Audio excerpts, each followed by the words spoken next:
مسلم طبیبوں کے ذہانت اور کمال علاج کے حیرت انگیز واقعات کے سلسلے کی آج دوسری قسط ملاحظہ کی جا رہی ہے۔ اگر آپ نے پہلی قسط نہیں دیکھی تو ڈسکرپشن میں دی گئی لنک پر کلک کریں۔ یہ تمام واقعات علامہ ابن جوزی رحمۃ اللہ علیہ کی کتاب کتاب الاسقیاء سے لی گئی ہے۔ ابو منصور بن ماریہ کا بیان ہے کہ میں بصرہ میں تھا۔ ہمارے ایک شیخ نے ذکر کیا کہ ایک شخص کو ہمارے رشتہ داروں میں سے مرض استحقاق ہو گیا۔ جب زندگی سے مایوسی کی نوبت آ گئی تو اس کو بغداد لایا گیا اور اتباع نے باہمی مشورے سے اس کے لیے بڑی دوائیاں تجویز کی تو ان کو بتایا گیا کہ یہ مریض ان دوائیوں کو کھا چکا ہے اور اس سے کوئی نفع نہیں ہوا، تو انہوں نے اس کی زندگی سے مایوسی کا اظہار کر دیا اور کہہ دیا کہ اب اس کے دفع مرض کے لیے ہمارے پاس کوئی تدبیر نہیں ہے۔ اس بات کو بیمار نے سن کر کہا، اور اب مجھے چھوڑ دو کہ میرا دنیا کی جن چیزوں کو دل چاہتا ہے کھا پی لوں، اور پرہیز سے مجھے نہ قتل کرو۔ تیمارداروں نے کہا جو کچھ جی میں آئے کھاؤ۔ وہ بیمار گھر کے دروازے پر بیٹھ جاتا تھا اور جو بیچنے والا دروازے کے سامنے سے گزرتا یہ اس سے خریدتا اور کھاتا۔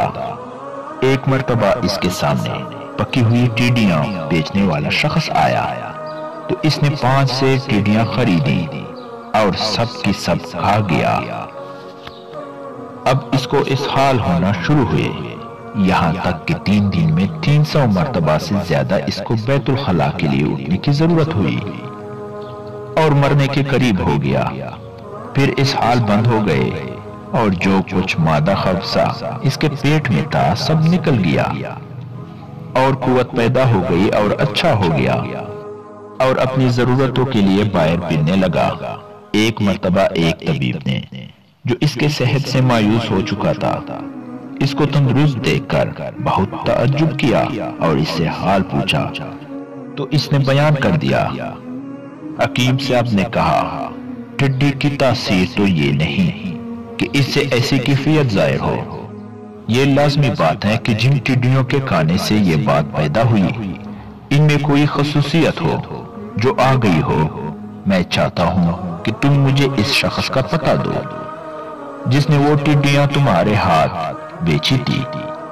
یہ اس کو ڈھونڈتے رہے یہاں تک کہ وہ دروازے کے سامنے سے گزرا اور اس کو طبیب نے دیکھ لیا۔ طبیب نے کہا تو نے ٹڈیاں کس سے خریدی تھی؟ اس نے کہا میں نے خریدی نہیں، میں خود ہی شکار کرتا ہوں اور بہت سی جمع کر کے پکاتا ہوں اور فروخت کرتا ہوں۔ طبیب نے کہا کہ تو ان کا شکار کہاں سے کرتا ہے؟ اس نے جگہ بتائی جو بغداد کے آبادی سے چند کوس کے فاصلے پر تھی۔ اس سے طبیب نے کہا میں تجھ کو 1 دینار دوں گا، تو میرے ساتھ اس جگہ چل جہاں سے ان ٹڈیوں کا شکار کیا کرتے تھے۔ اس نے منظور کر لیا اور دونوں اس جنگل میں پہنچے اور طبیب دوسرے دن واپس آیا۔ اس کے ساتھ کچھ ٹڈیاں اور کچھ گوٹھی تھی۔ لوگوں نے اس سے پوچھا یہ کیا ہے؟ تو اس نے کہا کہ میں اس جگہ پہنچا جہاں سے یہ شخص ٹڈیوں کا شکار کیا کرتا ہے جو ایسے صحرا کی گھاس کھاتی ہیں جس میں صرف یہی بوٹی ہے، اور یہ استحقاق کی دوائی میں سے ہے۔ یہ دوا اگر بقدر 1 درہم بیمار کو دی جاتی ہے تو اس کو سخت اسہال شروع ہو جاتے ہیں جن کے روکنے پر اطمینان نہیں کیا جا سکتا اور اس سے علاج خطرناک ہے، اس لیے اتباع اس کو تجویز نہیں کرتے۔ اس کو فائدہ کی صورت یہ ہوئی کہ جب ٹڈیاں اس گھاس پر پڑی تو انہوں نے اس کو کھایا تو وہ ان کے معدے میں پکی۔ پھر ٹڈیاں پکائی گئی تو 2 مرتبہ پکنے کی وجہ سے اس دوا کے فعل میں ضعف پیدا ہو گیا اور اعتدال پر آ کر اس قابل ہو گئی کہ اس شخص کو مفید ہو گئی۔ حکیم یزید المانی کا واقعہ۔ ابو بکر جعفانی نے بیان کیا کہ میں ایک دن قاضی حسین کی طرف کیا تھا تو وہ متفرق اور غمگین تھے۔ میں نے کہا اللہ قاضی القضاء کو رنج و غم سے محفوظ رکھے، میں یہ کیا حال دیکھ رہا ہوں۔ کہنے لگے یزید المانی کا انتقال ہو گیا۔ میں نے کہا اللہ قاضی القضاء کو سلامت رکھے۔ یزید المانی کون شخص ہے کہ اگر وہ مر گیا تو قاضی القضاء بھی اس قدر شدت کے ساتھ اس پر غمگین ہے۔ انہوں نے کہا افسوس ہے کہ تجھ جیسا شخص ایسی گفتگو کرے اس شخص کے بارے میں جو اپنے فن میں یا گانا روزگار ہو، اور وہ مر گیا اور کوئی اس کے بعد ایسا نہیں جو طب میں اس کے قریبی ہو جس کو اس کا جانشین مان لیا جائے۔ پھر انہوں نے اس کے فضائل گنوانا شروع کر دیے اور عجیب چیز جس سے وہ علاج کرتا تھا اور سخت امراض کے واقعات سنائے جو اس کے تدبیر سے زائل ہوئی، اور ایسی بہت سی باتوں کا ذکر کیا۔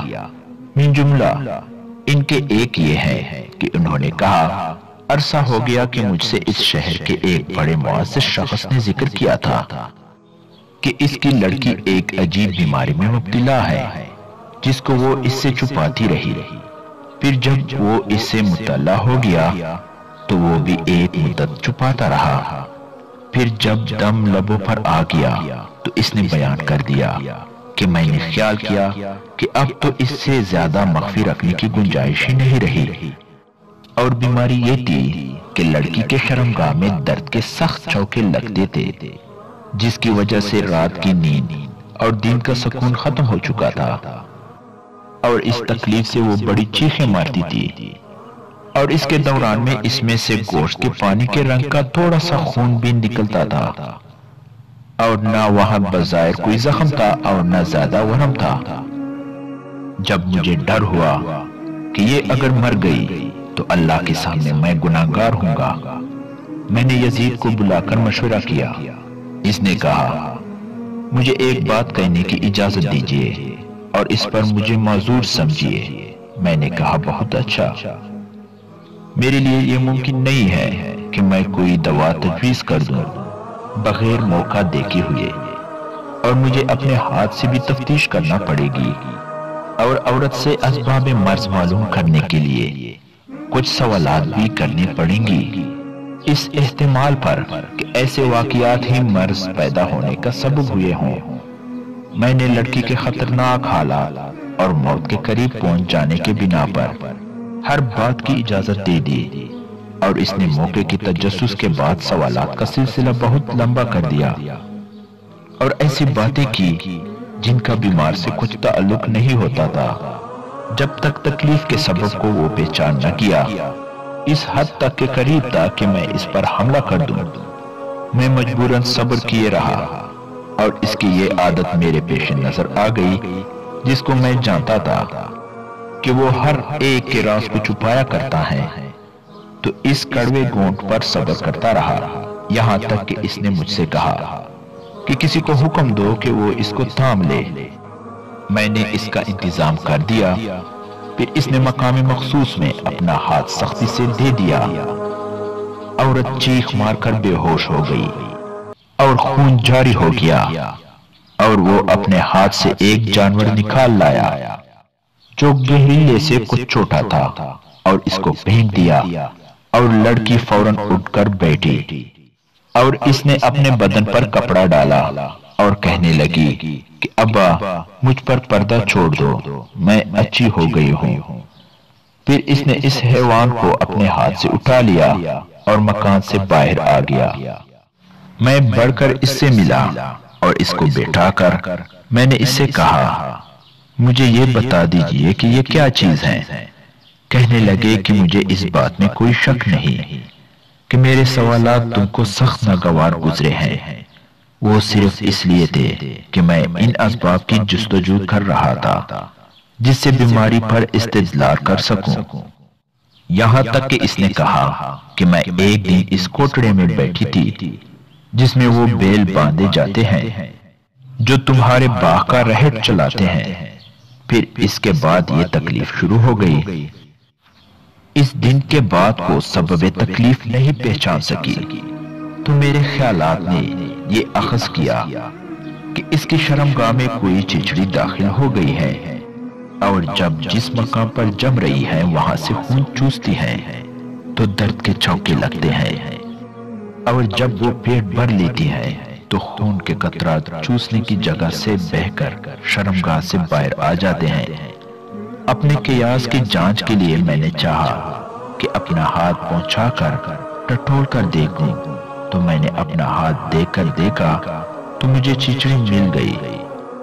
پھر میں نے اس کو اس جگہ سے توڑ کر باہر کھینچ لیا، اور وہ حیوان یہ ہے، اور یہ بڑا ہو گیا، اور چونکہ بہت زمانے تک خون چوستا رہا اس لیے اس کی صورت بدل گئی۔ اس شخص نے کہا کہ جب میں نے اس حیوان کو بغور دیکھا تو وہ بے شک چیچڑی تھی اور لڑکی بلی چنگی ہو گئی۔ ابو بکر جعفانی کہتے ہیں کہ پھر مجھ سے قاضی ابو الحسن نے کہا کہ کیا آج بغداد میں کوئی ایسا ماہر فن موجود ہے؟ تو میں کیسے رنجیدہ نہ ہوں ایسے شخص کی موت پر جس کی یہ ایک چھوٹی سی مثال ہے۔ امید ہے دوستو مسلم طبیبوں کی ذہانت اور کمال علاج سے آگاہی آپ کے لیے مسرت کا باعث بنی ہوگی۔ یہ سلسلہ ابھی ٹوٹا نہیں بلکہ مسلمان طبیبوں کے مزید حالات اور حیرت انگیز واقعات پر مبنی مزید ویڈیوز کے لیے ہمارے چینل سے جڑے رہنے کے لیے چینل کو سبسکرائب کریں تاکہ ہر نئے آنے والی ویڈیوز آپ کو بر وقت پہنچ سکے۔